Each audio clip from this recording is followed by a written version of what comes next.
તમે જુઓ કે ભાજપ કેટલું ડરી ગયું છે. એને ખબર છે 30 વર્ષથી અત્યારે શાસનમાં હત્યાઓ, બેફામ લૂંટફાટ, ભાજપના નેતાઓના અત્યાચાર, ભાજપના નેતાઓના જે દીકરીઓ ઉપર બળાત્કારો કરીને, રેપો કરીને એને સરઘસો કઢાવવા, આથી લોકો ત્રાહિમામ પોકારી ગયા છે. અને ભાજપને ખબર છે કે હવે આમ આદમી પાર્ટી છે એમને હરાવી શકે છે, ડરાવી શકે છે. અને એટલા માટે ઉપર પણ આમ આદમી પાર્ટીને તોડવાની ખૂબ કોશિશ કરી. અરવિંદ કેજરીવાલથી માંડીને તમામ નેતાઓને જેલમાં નાખવાની કોશિશ કરી, કાંઈ મળ્યું નહીં. CBI, ED અને સુપ્રીમ કોર્ટે કીધું કે CBI તોતાની જેમ, પારતું તોતાની જેમ, ચિંદરાના તોતાની જેમ કામ કરે છે. જે રીતે ગુજરાતમાં દિલ્હીની ચૂંટણી પછી દુર્ગેશ પાઠકજીએ સહપ્રભારી તરીકે ચાર્જ લીધો અને હજી 5 દિવસ થયા છે અને અંદાજે 50થી વધુ મિટિંગો કરી, એટલે ભાજપના પેટમાં તેલ રેડાયું કે ગુજરાતની જનતાને જે ભાજપે અજગરની જેમ ભરડો લીધો છે.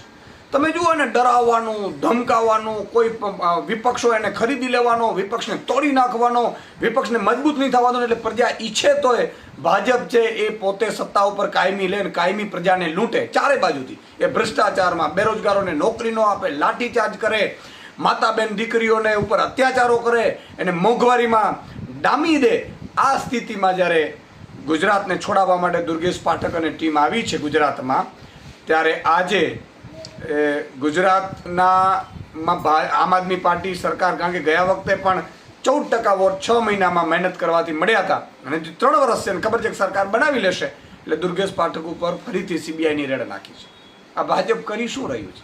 તમારામાં તાકાત હોય તો તમારે ખરેખર ચીનને લાલ આંખ બતાવવી પડે, આપણે બીજા દેશો માટે લાલ આંખ બતાવવી પડે. આપણે સૌ પણ વિપક્ષ, શાસક પક્ષ ને વિપક્ષ, આપણે તો દેશને, રાજ્યને મોટું કરવાનું, આપણે લીટી મોટી કરવાની, જો સારું કરે છે ને આગળ કરવાના હોય. અને લોકશાહીમાં તમામને ચૂંટણી લડવાના અધિકાર છે. પણ એટલી ડરી ગઈ ભાજપ કે દુર્ગેશ પાઠક ઉપર અત્યારથી જ CBIની રેડ કરી છે. એ આવે નહીં ગુજરાતમાં, એ ગુજરાતમાં મિટિંગો ન લે, ગુજરાતનું સંગઠનનું નિર્માણનું જે કામગીરી એમણે હાથ લીધી છે એ ન કરી શકે અને ગુજરાતની જનતાને ભાજપના ભરડામાંથી છોડાવી ન શકે, એટલા માટે ફરીથી રેડ નાખી છે. પણ ડરવાના નથી.